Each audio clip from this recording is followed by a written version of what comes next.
Salve, salve galera! Sejam bem-vindos para mais um Tributologia. Esse é o programa de número 99, que vai ao ar no domingo, dia 5 de setembro de 2021. 99, estamos quase chegando a 100.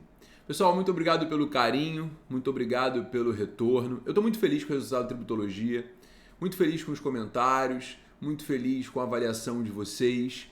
A Tributologia ele é feito semanalmente, a muito custo, porque na verdade ele demanda estudo, tributologia demanda dedicação, e eu fico muito feliz com o resultado desse estudo, dessa dedicação, que o objetivo é exatamente trazer a informação de qualidade que envolva direito tributário.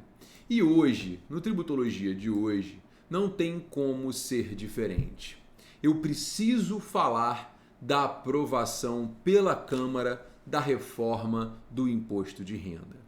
Esse texto foi aprovado na Câmara, ele ainda vai ao Senado, onde espero eu que não passe, mas por alguns motivos eu vou concluir, já antecipo minha conclusão, que infelizmente ele vai passar.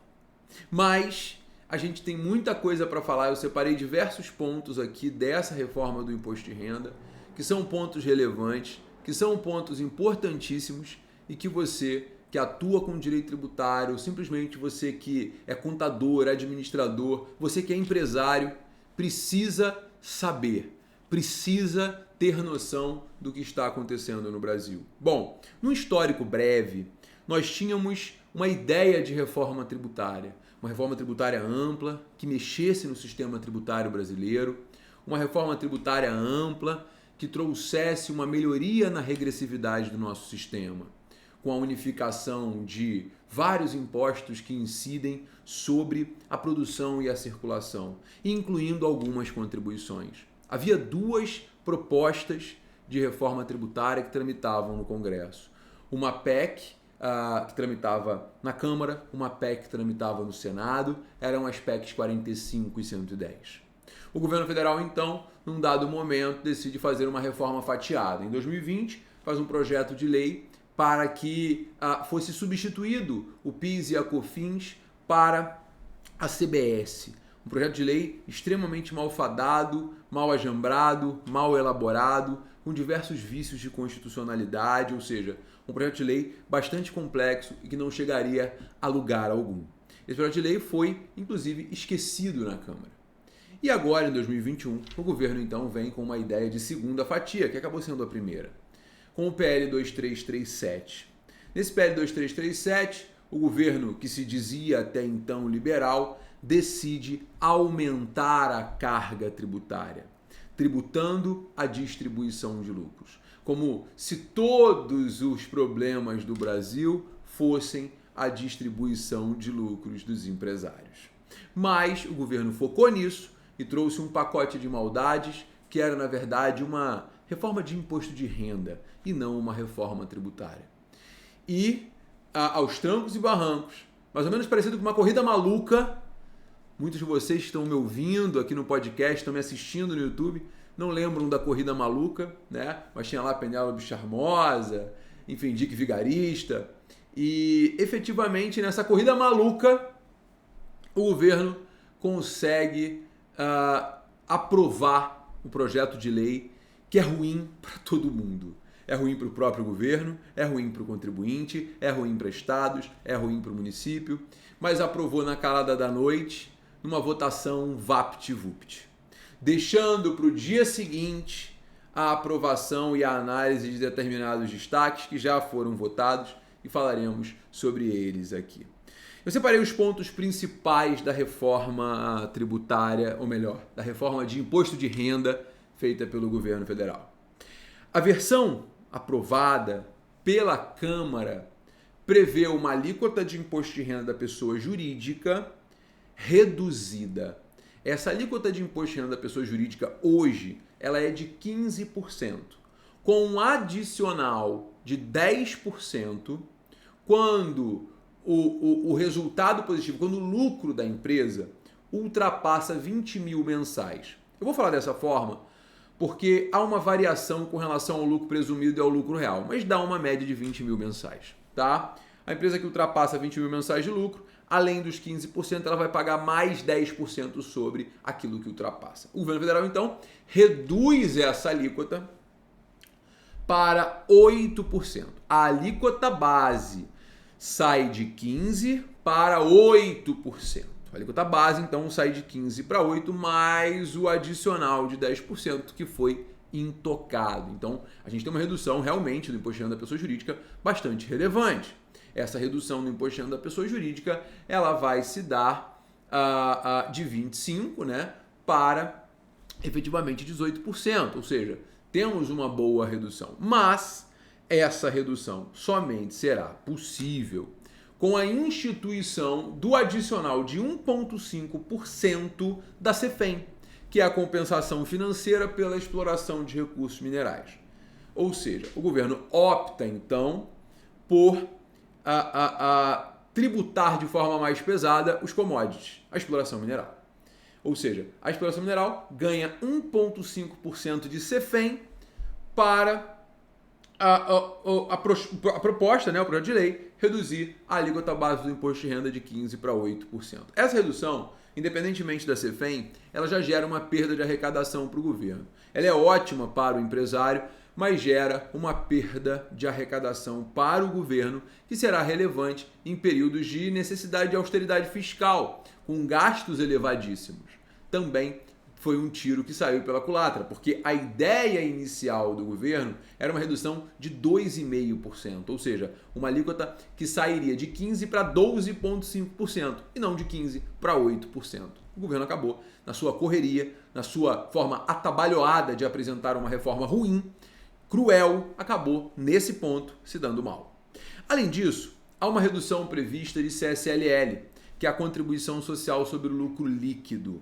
A CSLL, ela tem hoje uma alíquota de 9% para as pessoas jurídicas em geral, que se aplica sobre o lucro líquido da empresa. Isso mesmo que você está ouvindo. Se você não entende como funciona, nós temos hoje 15% de imposto de renda alíquota base, 10% de adicional, mais 9% de CSLL. É por isso que efetivamente você ouve falar que a pessoa jurídica paga no Brasil 34% de tributo. Portanto, os 34% são somados imposto de renda e CSLL, imposto de renda e contribuição social sobre o lucro líquido. Perfeito? O governo, então, não queria mexer na CSLL. Porém, no projeto de lei 2337, houve a previsão de redução de 1% na alíquota da CSLL a partir da revogação de benefícios fiscais de PIS e COFINS. Ou seja, reduz 1% da CSLL e, ao mesmo tempo, revoga determinados benefícios de PIS e COFINS, que eu vou falar daqui a pouquinho, né? Então, seriam reduções de 0,5% em duas etapas, né? Reduzindo ali o benefício fiscal da indústria farmacêutica e do gás canalizado. Nesse caso, a alíquota sairia de 9% para 8%. De 9% para 8%, né? Você ainda tem uma tributação diferente de CSLL. Administradora de cartão de crédito e instituições financeiras pagam atualmente 20%, né? E 25% seria a alíquota dos bancos. Então, você teria ali uma redução também dessas alíquotas. Aqui tem uma discussão se efetivamente a alíquota vai ser de 14% e 19%, porque já há uma previsão de redução para 2022. A letra da lei ficou mal elaborada, então a expectativa, né, é que você tenha uma redução de 15% para 14%, de 20% para 19%, no caso das gestoras de fundos e bancos de um modo geral, tá bom? A outra alteração, outro ponto relevante que precisa ser lembrado é o seguinte: tributação de dividendos. A bendita discussão da tributação de dividendos.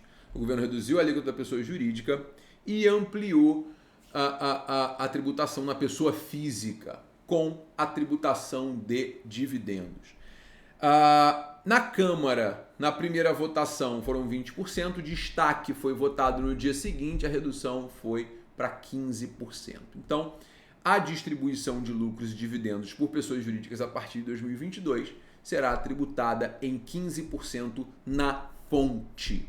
Então, a empresa tem lá lucro a pagar de 15%, lucro a pagar para os sócios, vai haver 15% de tributação na fonte. É importante lembrar que as empresas integrantes do Simples Nacional, optantes pelo regime do Simples Nacional, são isentas desse recolhimento. E, na verdade, não é a empresa, né? São os sócios de empresas no Simples Nacional que são isentos.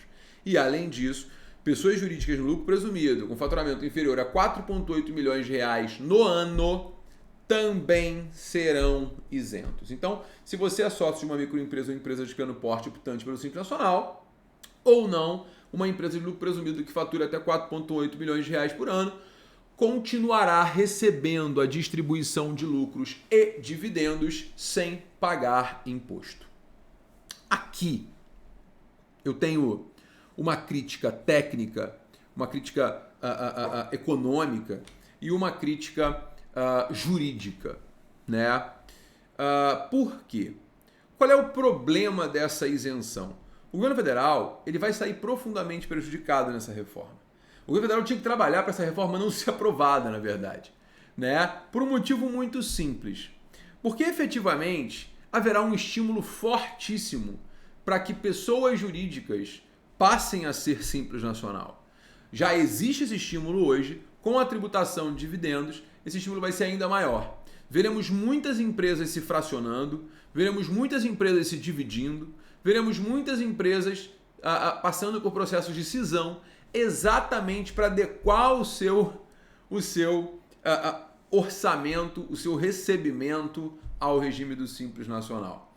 E aí, eu vou usar um exemplo que o professor Bernard Api usa, que é um exemplo muito interessante e que dessa forma aqui eu aumentei a regressividade do sistema, né? Se a ideia era tributar o mais rico, aqui não tem tributação de mais rico, porque o governo focava no profissional liberal, no advogado, no médico, com altíssimas distribuições de lucro. Realmente, a despesa é baixa. Mas aqui o que vai acontecer é o seguinte: o indivíduo que está lá numa tributação de 200 mil reais mês está na faixa do Simples Nacional como prestador de serviço em torno de 6%.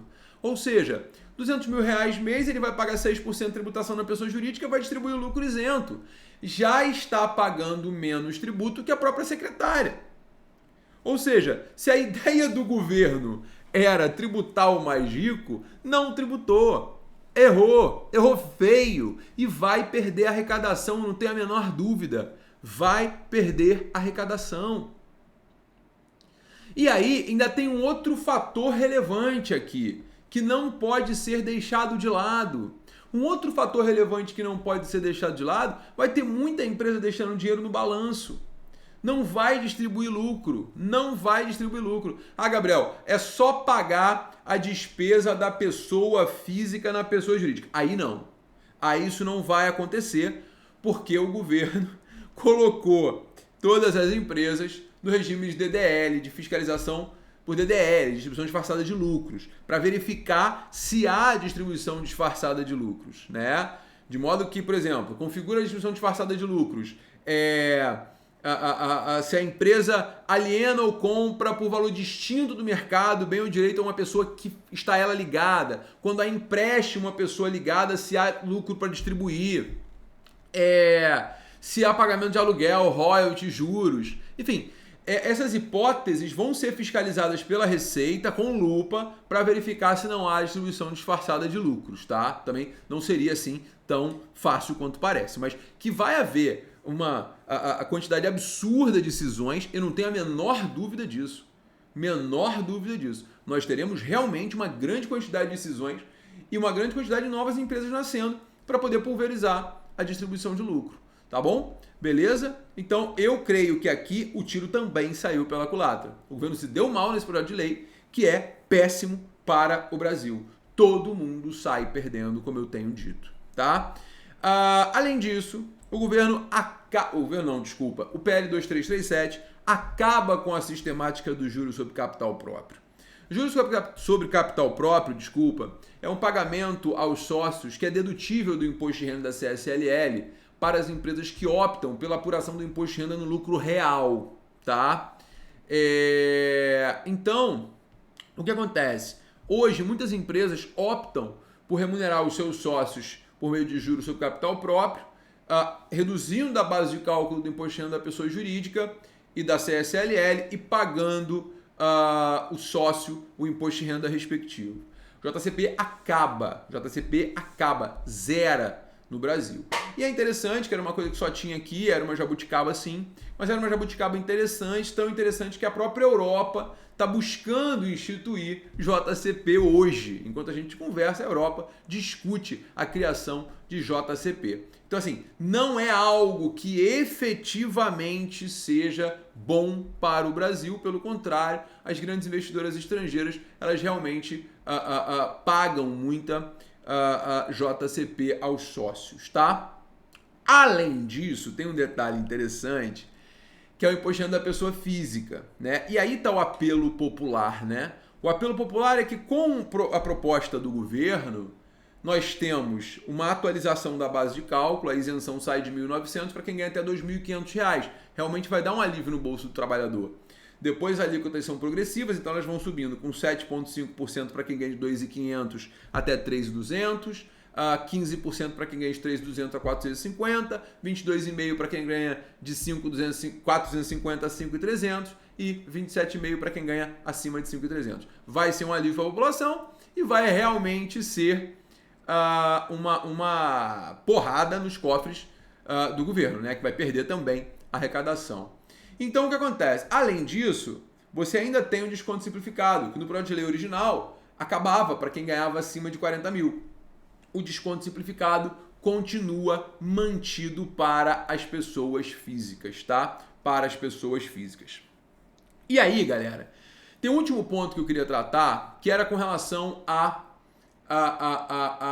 figura, né, da revogação de benefícios fiscais, que vai fomentar a regressividade do nosso sistema. O sistema vai ficar mais regressivo. É absolutamente indiscutível que esse sistema vai ficar muito mais regressivo. Por quê? Porque há diversas isenções que vão acabar, dentre elas a isenção ou incentivos fiscais que são aplicáveis aos medicamentos. Você vai ter o fim da alíquota zero para produtos químicos e farmacêuticos.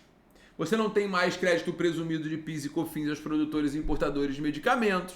Ou seja, você vai ter, claro, impacto no aumento do preço do remédio no Brasil, do aumento do preço dos farmacêuticos. Isso vai acontecer, eu não tenho a menor dúvida disso.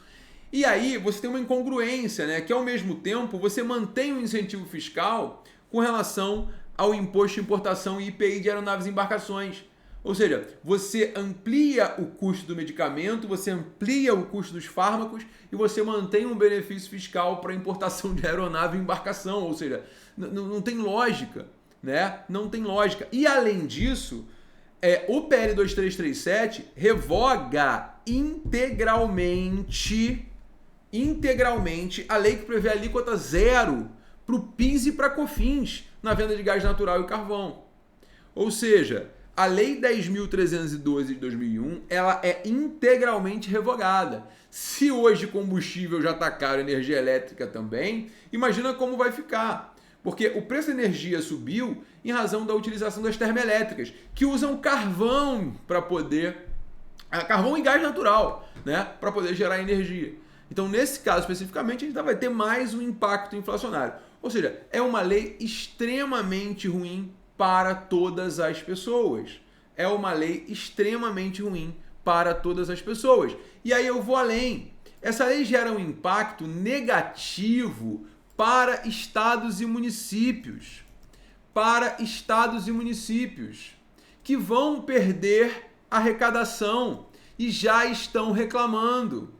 Por quê? Porque efetivamente você tem uma queda na arrecadação federal, porque o imposto de renda da pessoa física tem uma atualização da base de cálculo que vai de 1.900 para 2.500 na faixa de isenção, redução da arrecadação. Você tem uma redução da alíquota do imposto de renda, que é uma redução importante, né? De 7%, vai de 15% para 8%, ou seja, você tem uma redução absolutamente relevante na arrecadação do imposto de renda, e essas o imposto de renda ele é repartido com estados e municípios nos fundos de participação no artigo 159 da Constituição, conforme previsto no artigo 159 da Constituição. Então, os municípios e os estados estão gritando. Os municípios e estados estão desesperados. Desesperados.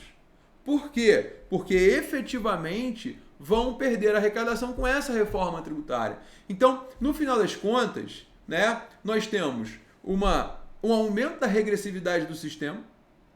Por quê? Porque quem efetivamente deveria suportar a reforma na ideia original não vai suportar. Com a revogação dos benefícios fiscais dos fármacos, do gás natural, eu tenho um aumento da tributação sobre produção, eu tenho um aumento da tributação sobre consumo, ou seja, aquele mais pobre vai suportar uma carga tributária mais pesada do que o mais rico, né? E eu não tenho uma tributação de renda razoável.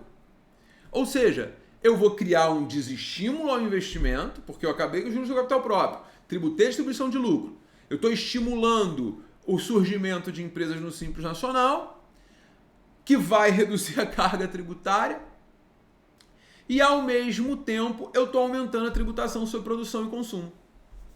Se a ideia era melhorar o sistema tributário, ele não melhora. E aí que vem o ponto. Eu sempre digo isso.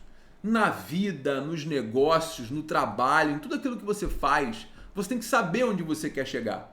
O problema é que o governo federal não sabe onde quer chegar. O governo federal, ele parece hoje um barco à deriva. Ele só quer terminar, sabe? Parece o Brasil no 7-1 da Alemanha, torcendo para o jogo acabar o mais rápido possível. Essa era a ideia do Brasil lá no jogo da Alemanha, na Copa de 2014 aqui no Brasil, né? E aí, o governo federal hoje, ele está vivendo exatamente o mesmo cenário, torcendo para acabar. Porque quando você não sabe o que você quer, qualquer coisa serve. E aí o governo veio com qualquer coisa e surgiu esse monstro. Esse monstro porque é um monstro para o próprio governo, que prejudica a União, prejudica estados, prejudica municípios, não vai conseguir gerar o novo Bolsa Família. É necessário que o governo interceda, intervenha e tenha orçamento para entregar o mínimo existencial. É necessário que haja todo um cenário favorável à retomada do crescimento econômico. E o governo federal erra com um projeto de lei mal ajambrado, que foi mal votado pela Câmara e foi mal aprovado pela Câmara. A culpa não é só do governo federal. A origem mas a Câmara não fez o que deveria, que era buscar o melhor para o país. Então nós temos erros sequenciais. Veremos agora as cenas do próximo capítulo. Será que vai haver aprovação no Senado? Ou será que o Senado vai chamar o feito à ordem e vai matar no peito e falar, não, peraí, isso daqui é um absurdo para o país. Tá todo mundo perdendo. Não vamos aprovar, vamos enterrar esse negócio e acabou. A grande verdade dos fatos é o jogo político que vai mover essa situação. Prefeitos e governadores não estão satisfeitos, vão pressionar o Senado sem sombra de dúvidas. Por outro lado, a gente está chegando no ano eleitoral. E chegando no ano eleitoral, nós temos medidas populistas que estão nesse projeto de lei 2337 e que ninguém está preocupado com os impactos orçamentários.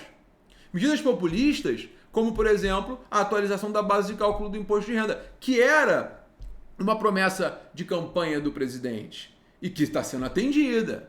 E que a tributação de lucros e dividendos também era uma promessa de campanha do presidente, que está sendo atendida. Então, politicamente falando, ele está entregando o que ele prometeu. Bom ou ruim, ele está entregando o que ele prometeu. Então, aí é verificar o seguinte, o que o Senado quer? O Senado está brigando com o presidente, o Senado está brigando com a Câmara, já há rusgas entre o Pacheco e o Lira. Há rusgas entre o Pacheco e o Bolsonaro. Veremos quais serão as cenas do próximo capítulo, mas nós estamos dentro de um cenário político agora. O correto é enterrar esse projeto. O projeto de lei 2337, ele é horroroso, ele é um desserviço para o Brasil. Ele é uma das piores propostas de reforma tributária, ou de imposto de renda, ou do que seja, que poderia ser aprovada. Porque todo mundo sofre com esse projeto. Cabe ao Senado enterrar esse projeto, sob pena de, na verdade, enterrar o país. Esse é o ponto. Essa é a responsabilidade do Senado Federal hoje. Ou enterra esse projeto, ou enterra o Brasil. Porque esse projeto é muito ruim. E todo mundo vai perder. tenho dito nas minhas redes sociais, todo mundo vai sofrer. Bom, é isso. É claro que há alguns pontos que eu não abordei no Tributologia de hoje.